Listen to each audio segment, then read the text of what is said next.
السلام علیکم ورحمۃ اللہ وبرکاتہ۔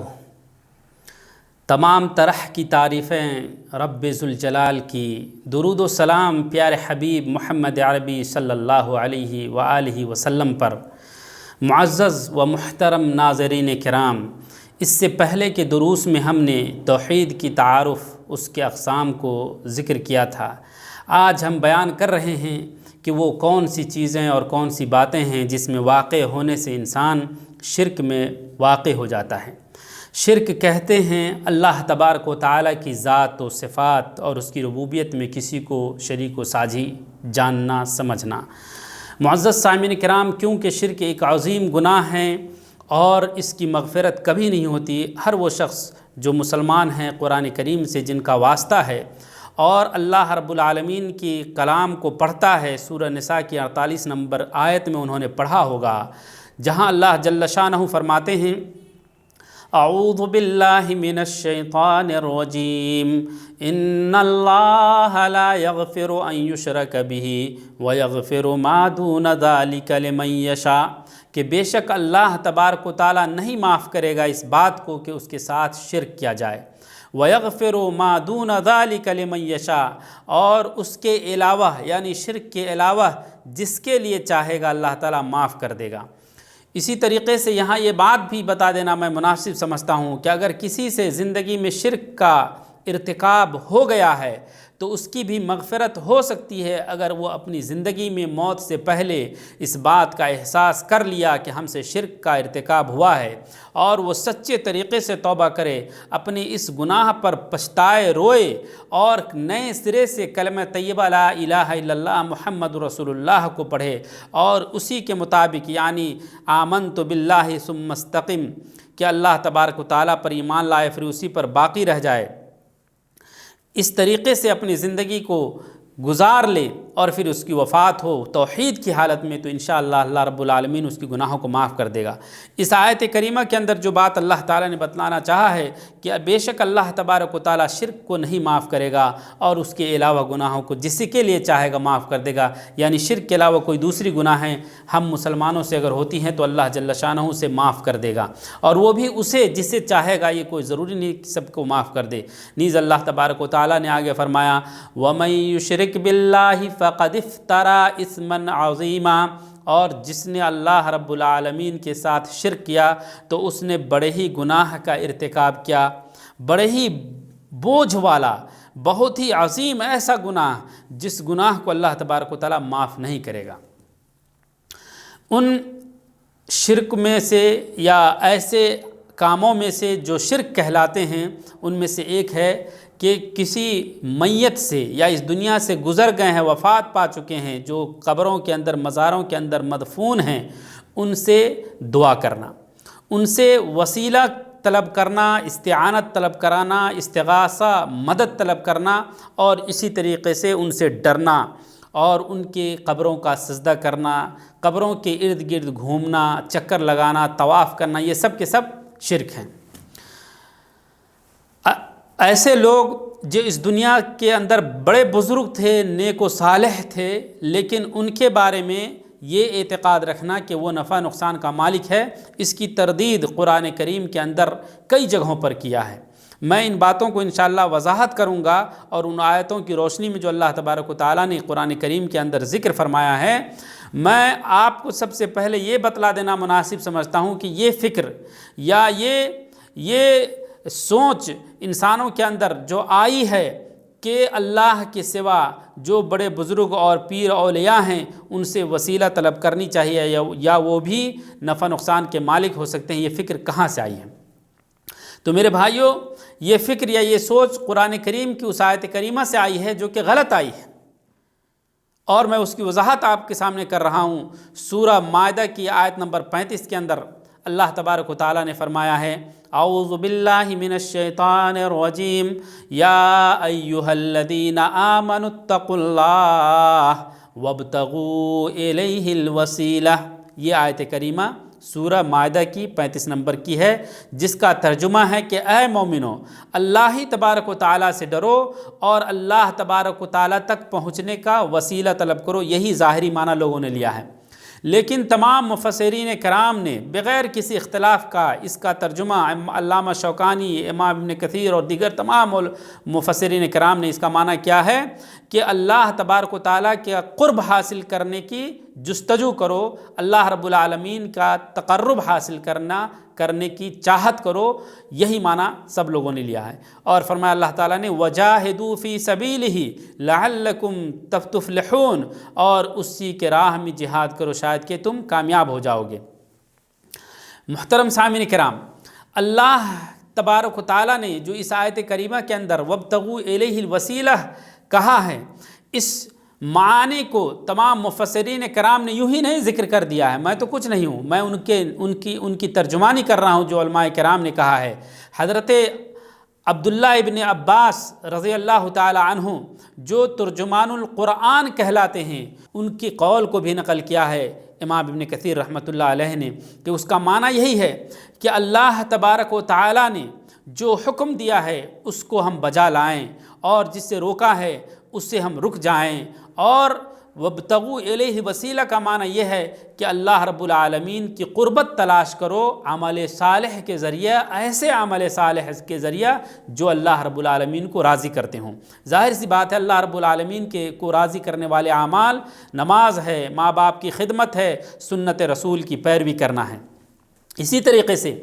امام ابن کثیر رحمۃ اللہ علیہ نے یہ بات پوری وضاحت سے کہی ہے کہ اس رائے میں کسی مفسرین اور ائمہ کے درمیان بالکل اختلاف نہیں ہے کہ وسیلہ کی حقیقت یہ ہے کہ اللہ تبارک و تعالیٰ کا جو سیدھا راہ ہے، اللہ رب العالمین نے جو سیدھی راہ ہمیں عطا کی ہے صراط مستقیم، اس کی پاسداری کی جائے عمل صالح اور عبادت کے ذریعہ، اور وہ مضبوط اور پاکیزہ شریعت جو اللہ تعالیٰ نے ہمیں دی ہے تمام معاملات میں اس کو ترجیح دیا کریں۔ یہی معنی وابتغوا الیہ الوسیلہ کا، یعنی اللہ رب العالمین کی قربت حاصل کرنا عمل صالح کے ذریعے سے۔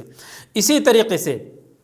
سورہ اسراء کی آیت نمبر 57 کے اندر اللہ تعالیٰ نے فرمایا ہے اولئک الذین یدعون یبتغون الی ربہم الوسیلہ ایہم اقرب ویرجون رحمتہ ویخافون عذابہ،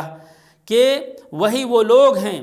جن کو وہ لوگ پکار رہے ہیں، وہ لوگ اللہ رب العالمین کی قربت تلاشنے میں لگے ہوئے ہیں، وہ لوگ اللہ رب العالمین کی قربت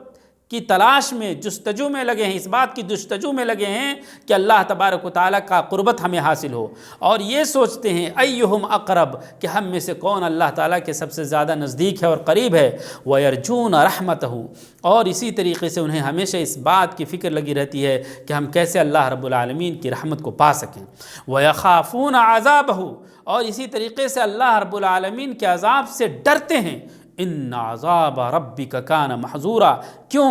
اس لیے کہ اللہ کے رسول صلی اللہ علیہ وسلم، آپ کے رب کا عذاب ہے ہی اتنا چونکانے والا، ڈرانے والا کہ جس سے ڈرا جائے، جس سے بچا جائے۔ اس آیت کریمہ سے بھی لوگوں نے وسیلہ کا معنی یہ لیا ہے کہ کسی دوسرے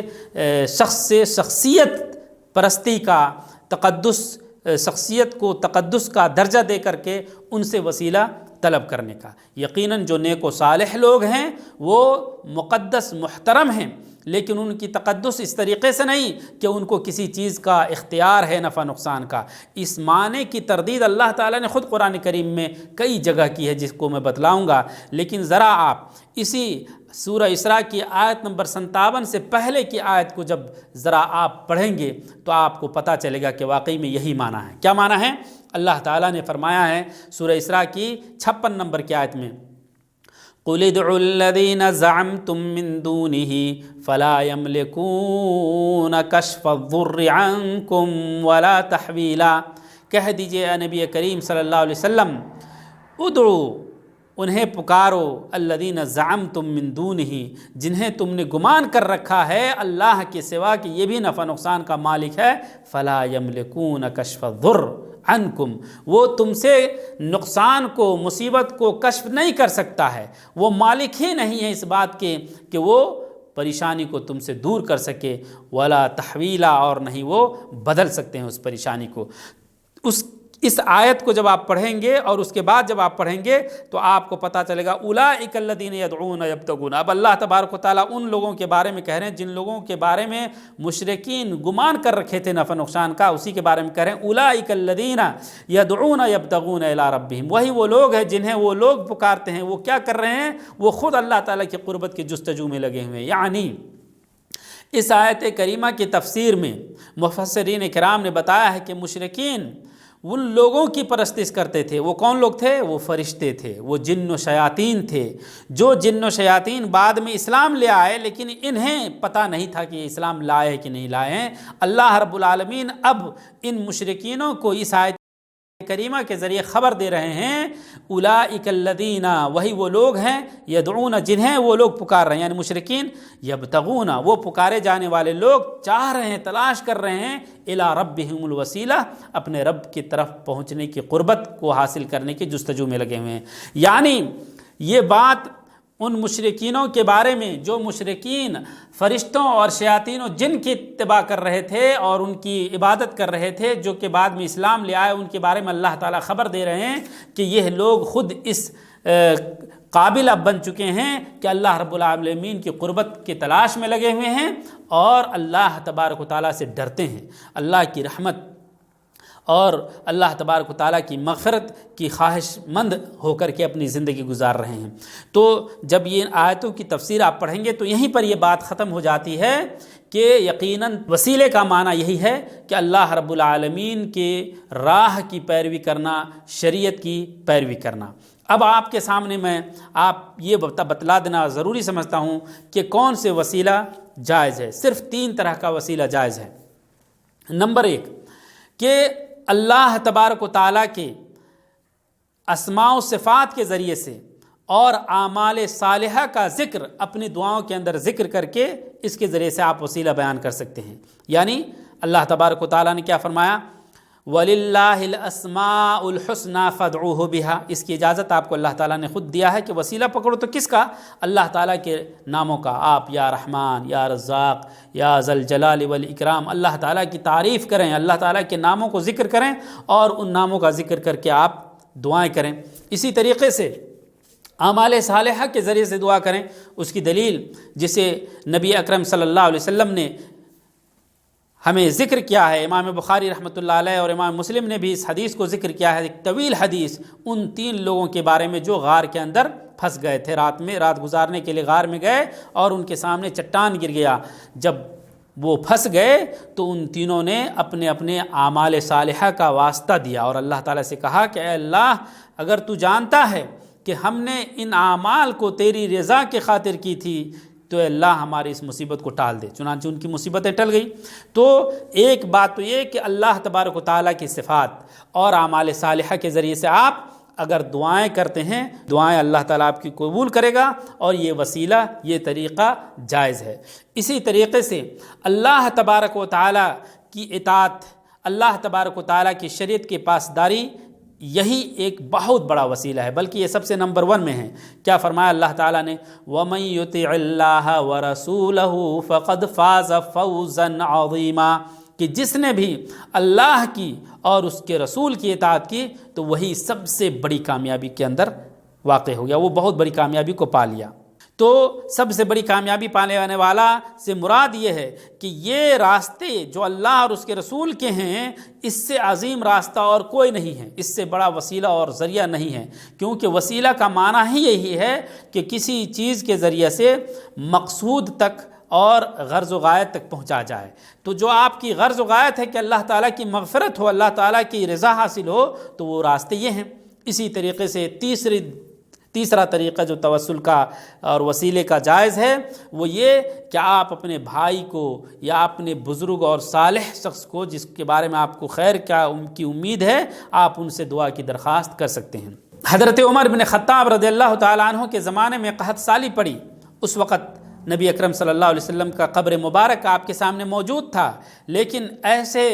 ناگہانی عالم میں اور مشکل وقت میں حضرت عمر بن خطاب رضی اللہ تعالیٰ عنہ، حضرت عباس رضی اللہ تعالیٰ عنہ جو آپ صلی اللہ علیہ وسلم کے چچا تھے، ان کو کہا کہ یا عباس قم فاستسق لنا، کہ اے عباس رضی اللہ تعالیٰ عنہ آپ تیار ہوئیں اور دعا کریں، اللہ تعالیٰ سے ہمارے لیے بارش طلب کریں۔ تو یہ طریقہ جائز ہے، لیکن اس کے علاوہ تمام طریقے میرے بھائیوں ممنوع ہیں اور غیر مشروع ہے، اور یہ اوہام پرستی کے شکار ہیں وہ لوگ جو وسیلے کے نام پر بزرگوں اور پیروں ولیوں کو اس حد تک پکارتے ہیں، یا علی یا غوث اور وغیرہ وغیرہ نام لے کر کے، اور سمجھتے ہیں کہ وہ نفع نقصان کا مالک ہے۔ ان کے لیے یہ معلوم ہونا چاہیے کہ یہ شرک کا دروازہ ہے۔ میرے بھائیوں، بندہ دعا کرتا ہے، اپنے دل کے اندر اللہ رب العالمین کا خیال کرے کہ وہ اللہ تعالیٰ جس پر میں نے ایمان لایا ہے وہ یقیناً ہماری دعا کو سنتا ہے اور وہ ہماری دعا قبول کرتا ہے۔ اور اس کی دلیل بھی اللہ کے رسول صلی اللہ علیہ وسلم نے ہمارے لیے دے رکھی ہے، یعنی بندہ اس بات کو مانے کہ اللہ رب العالمین ہماری دعا کو قبول کرے یا نہ کرے فوری طور پر، لیکن یہی قابل رشک بات ہے کہ انسان کی قربت اللہ رب العالمین سے ہے، یعنی اللہ رب العالمین کے قریب ہے ہر بندہ۔ کیا فرمایا اللہ تعالیٰ نے قرآن کریم کے اندر، وَلَقَدْ خَلَقْنَا الْإِنسَانَ وَنَعْلَمُ مَا تُوَسْوِسُ بِهِ نَفْسُهُ، کہ تحقیق کہ ہم نے ہی انسانوں کو پیدا فرمایا ہے اور ہم انسان کے سینے میں، ان کے نفس میں جو کچھ کھٹکتی ہے، جو ان کا دل دھڑکتا ہے، جو باتیں سوچتا ہے، فکر کرتا ہے، ان سب کو ہم جانتے ہیں۔ وَنَحْنُ أَقْرَبُ إِلَيْهِ مِنْ حَبْلِ الْوَرِيدِ، سورہ قاف کی 16 نمبر کی آیت میں اللہ نے فرمایا اور ہم ان کے شہ رگ کے قریب بھی ہیں۔ تو بندے کو اسی بات سے رشک ہونی چاہیے کہ اللہ تعالیٰ ہمارے قریب ہے، وہ رب جن کی ہم عبادت کرتے ہیں وہ ہم سب کے قریب ہے۔ میرے بھائیوں، کسی کے واسطے کی ضرورت نہیں، اور ایسا نہیں ہے کہ انسان کی طرح کسی کو ٹائم لینے کی ضرورت ہے، کسی انسان سے ملنا ہے، بڑا پرائم منسٹر ہے یا کچھ ہے تو آپ ان سے ٹائم لئیے، ساری باتوں کی جو مثال دیتے ہیں سیڑھی لگانے کے نام پر۔ تو بھائی آپ کیا اپنے وجود کے ساتھ اللہ تبارک و تعالیٰ کے پاس جانا ہے؟ اللہ تعالیٰ نے تو ہر جگہ کہا ہے، آپ کو میں اس کی وضاحت کروں گا کہ مجھے پکارو، میں تمہاری پکار کو سننے والا ہوں۔ اللہ تبارک و تعالیٰ نے ہمیں جو بات سکھلائی ہے وہ کیا ہے؟ یا ایھا الذین آمنوا استعینوا بالصبر والصلاۃ، کہ اے لوگو، یہی وسیلہ ہے کہ اللہ رب العالمین سے تمہیں مدد چاہیے تو کیا کرو؟ مدد طلب کرو صبر کے ذریعہ اور نماز کے ذریعہ۔ صبر اور نماز گویا کہ سب سے بڑا وسیلہ ہے، اس لیے انسان اس بات کے حاجت مند ہیں کہ سب سے پہلے اپنے عقیدہ کو درست کرے کہ اللہ رب العالمین ہر دعا کرنے والے کی دعا کو سنتا ہے، اور اپنے یقین والے دل سے دعا کرے کہ اللہ رب العالمین ہماری دعا کو سن رہا ہے اور ہماری دعا کو قبول بھی کر رہا ہے۔ نا امیدی کا فکر اپنے دل کے اندر نہ لائے، جیسا کہ اللہ کے رسول صلی اللہ علیہ وسلم نے ہمیں اس بات کی تعلیم دی ہے کہ یستجاب لأحدکم ما لم یعجل، کہ تم میں سے ہر ایک کی دعا قبول کر دی جاتی ہے جب تک وہ جلدی نہیں مچاتا ہے۔ یعنی یہ نہ کہے دعا کر رہا ہے اور کہہ رہا ہے کہ اللہ ابھی ہماری دعا قبول ہونی چاہیے، یا وہ لوگوں سے شکایت کرے کہ میری دعائیں قبول نہیں ہو رہی ہے، نہیں، وہ ایسا نہ کرے، بلکہ اللہ کے نبی صلی اللہ علیہ وسلم نے ہمیں خبر دی ہے، ما من رجل يدعو اللہ بدعاء الا استجیب لہ، کہ کوئی بھی بندہ اللہ رب العالمین کو پکارتا ہے، دعائیں کرتا ہے، مگر اللہ تعالیٰ اس کی دعا کو قبول کر لیتا ہے۔ یہ بات آپ یاد رکھیے، اللہ تبارک و تعالیٰ کسی کی دعا کو رد نہیں کرتا ہے۔ فَإِمَّا أَن يُعَجِّلَ فِي الدُّنْيَا، اللہ تبارک و تعالیٰ یا تو اس کی دعا کو فوراً قبول کر کے اس کو اس دنیا میں جلدی سے عطا کر دے جو وہ چاہ رہا ہے، اما ان یدخر له فی الآخرہ، یا دوسری چیز کیا ہوتی ہے، اگر دنیا میں نہیں ملی تو آخرت کے لیے اس کے لیے اللہ تبارک و تعالیٰ ذخیرہ کر دیتا ہے، آخرت میں وہ چیزیں نصیب کرتا ہے اس کے بدلے میں جو اس سے بھی بڑی ہوگی جو دنیا میں وہ پاتا۔ اور تیسری چیز وَإِمَّا أَن يُكَفِّرَ عَنْهُ مِنْ ذُنُوبِهِ بِقَدَرٍ مَا دَعَاهُ، یا اس کو اللہ رب العالمین اتنی گناہیں معاف کر دے جتنی اس نے دعا کی ہے، دعا کے بقدر اللہ رب العالمین اس کو گناہیں معاف کر دے۔ یہ تین چیزیں ہوئیں، کب؟ ما لم یدعو باسم او قطیعۃ رحم، جب تک وہ آدمی کسی گناہ کی دعا نہ کرے اور کسی قطع رحمی کا، یعنی رشتہ داری کے کاٹنے کا، یا رشتے کو جوڑ کر رکھنا، اس کی بڑی اہمیت ہے میرے بھائیوں۔ تو اللہ تبارک و تعالیٰ سے جب آپ دعا کرتے ہیں اور کسی گناہ کی دعا نہیں کرتے، کسی کی برائی کی دعا نہیں کرتے، اپنے رشتے کے کاٹنے وغیرہ کی دعا نہیں کرتے، اور نمبر 3 جلد بازی نہیں کرتے ہیں، تو آپ کی ان 3 چیزوں میں سے ایک چیز اللہ تعالیٰ کر دیتا ہے، جس سے امام ترمذی نے روایت کیا ہے اور امام البانی نے اس حدیث کو صحیح قرار دیا ہے۔